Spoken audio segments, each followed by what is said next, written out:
est opérative soit au niveau local que au niveau global. C'est-à-dire que c'est le même paradigme.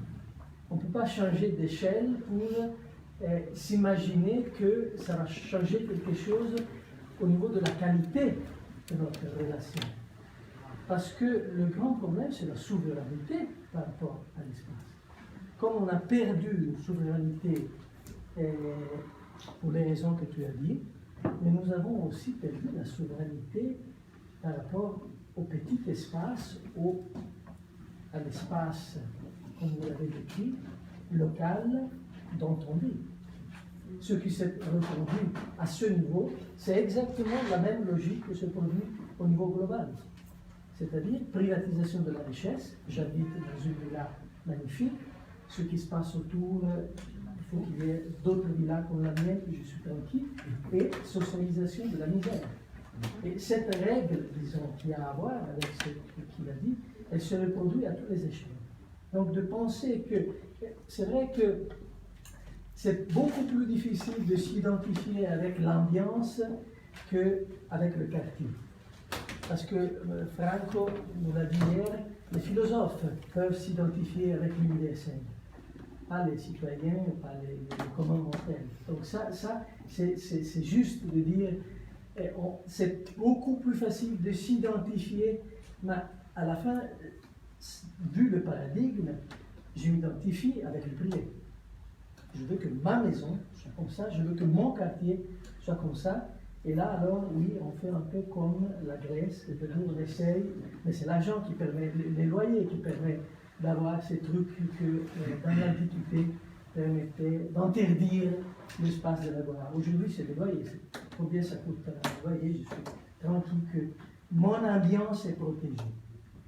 Donc là, à propos de Colas, qu'on peut bien sûr admirer, comme tu l'as dit, c'est peut-être le grand architecte après Le Corbusier, il est beaucoup moins un grand théoricien par rapport à Le Corbusier.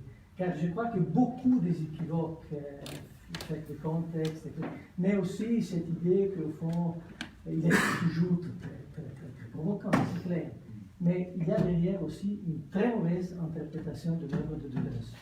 De Deleuze. Ah, Deleuze. C'est un des grands auteurs de contes. Et je crois que là, il a vraiment pris un peu ce qu'il voulait prendre, mais il a perdu l'économie du discours.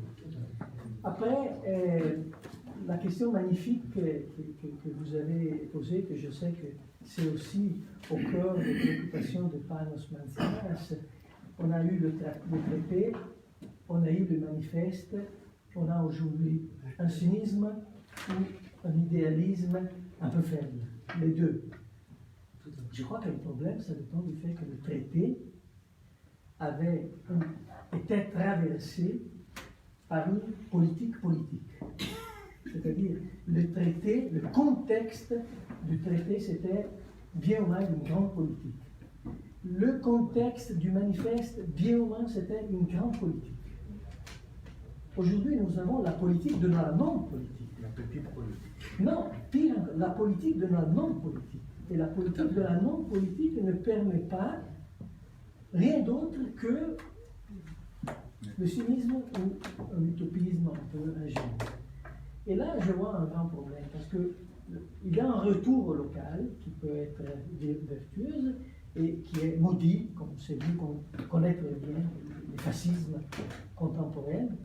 Mais le problème du local, il faut le construire, à mon avis, en relation à la question du temps.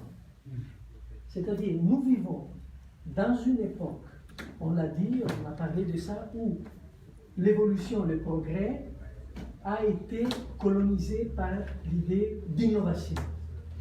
Mais l'idée d'innovation, au-delà de tout le bien dont on peut dire, c'est la façon dont le présent reproduit soi-même. C'est-à-dire, l'innovation, c'est la ruse, si vous voulez, de la raison, du présent, pour le présent, c'est quoi? Et c'est la structure dont il faisait référence, c'est la structure de ce qu'on pourrait appeler en télétechnocapitalisme, qui se reproduit à travers l'idée d'innovation. Et donc le présent, c'est la raison pour laquelle on n'a plus une grande politique.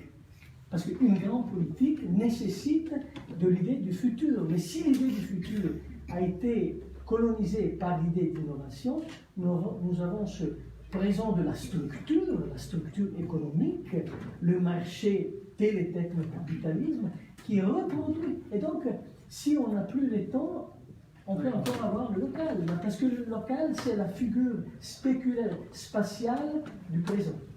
Alors là, il faut faire attention, je crois.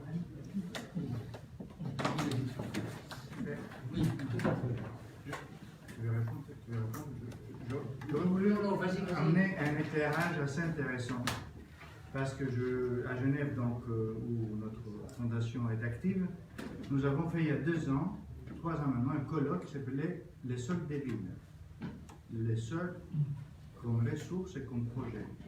Donc, pour ouvrir la question du sol. Et on a appris, on a fait venir beaucoup de monde, y compris des gens locaux, qui nous ont appris que Genève, qui a un programme, comme d'autres villes européennes, justement, on parle de la patrimonialisation, du tourisme, de l'hypercentre qui devient en fait une machine à produire des sous, les loyers, tout ça.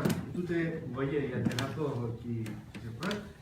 Alors, ces centres sont en train de se piétoniser avec des cobblestones, comment ça s'appelle, de pierre, on marche dessus. Des pavés. Sauf que les pavés de la ville de Genève, alors nous a fait une excellente présentation de l'histoire du sol de Genève, depuis qu'il était en sol terre battue. Après, il y a eu d'autres types de sols, des galets venant de la rivière, mais on n'a jamais eu de pavés. Alors, comme tout le monde veut des pavés, parce que les pavés, c'est l'image qu'on a de la ville traditionnelle, hein, comme les vaisseaux qu'on a ici à Scola ensemble, il faut venir des pavés de la Chine, dans des containers qui partent avec, voilà, littéralement. Donc, en parlant donc, du local, qui est en fait, comme d'autres choses dans les villes, qui est un résultat du global, parce que sinon il ne serait pas local. C'est-à-dire, si le global n'était pas là pour l'aider à être local, vous voyez tout à fait.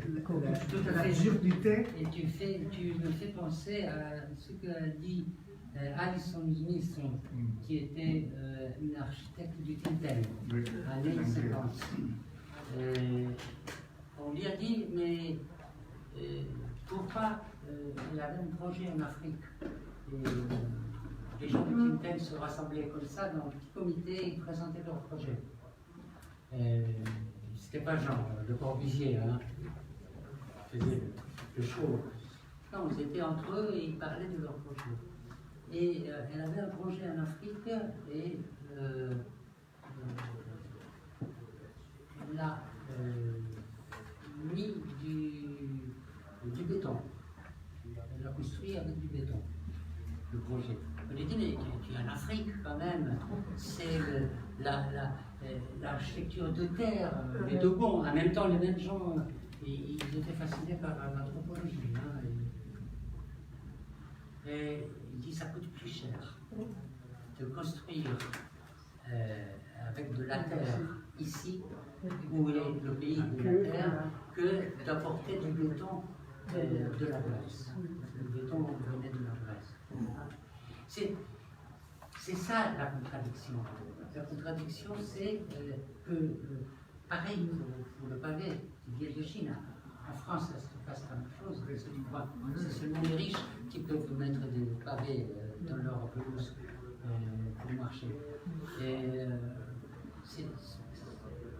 je pense, je n'ai pas fait l'apologie du local.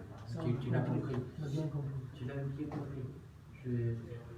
Ce que je dis, c'est que cette tension entre global et local, tu montres avec ce que tu dis et ce que vous avez dit, qu'elle dépérit. C'est-à-dire, c'est une fausse tension. Comment rendre, c'est-à-dire dans le discours, tout le monde va te parler de local. Dans le discours, tout le monde va dire, d'accord, il y a de l'économie mondialisée et il y a le local. Essayons de marier les deux. Mais comment? C'est là le problème. Et c'est là où on n'a pas de réponse encore. Comment? Et là, Et là, je pense qu'il faut que vous fassiez 3-4 Oh non, colloques oui, comme ça. oui. Non, mais je ne plaisante pas, c'est passionnant parce que c'est sur ce qu'on discutait entre un colloque sur un thème spécifique, dans un domaine spécifique, crise et mutation. Ça pourrait être extraordinaire. Qu'est-ce qu'on entend par crise, qu'est-ce qu'on entend par mutation aujourd'hui? C'est des choses. Bon, ceci dit, je ne pense pas que l'histoire se termine avec nous. Le problème, c'est que, est-ce que moi, vivant, je verrai une autre histoire? C'est ça le problème. Je ne le dis pas par narcissisme, je dis que c'est le long terme qui peut donner seulement, visiblement, c'est le long terme qui peut donner une réponse à ça. Et pour l'instant, nous sommes dans une tendance plutôt déclinante et pessimiste que optimiste. Mais en même temps, il faut travailler. L'histoire ne se termine pas avec nous parce que sinon pourquoi faire de l'histoire? À quoi sert de parler de Platon et d'Aristote? À quoi sert de parler de peinture du Moyen-Âge, de la Renaissance? À quoi sert d'admirer le constructivisme russe? Et c'est contre justement cette difficulté d'affronter l'avenir qu'il faut insister pour parler du passé, pour pouvoir dépasser justement le présent. Je pense que l'histoire sert à ça, à dépasser le présent, non pas savoir qu'est-ce qui s'est passé, autant, parce qu'au fond c'est des hypothèses. Hein. Platon, c'est même pas... Est-ce qu'on s'est interrogé pourquoi il n'y a pas de bâtiment de l'académie? Il n'y en a pas. Hein? Il n'y en a pas. Or, le lycée d'Aristote, il y a que quelques pierres.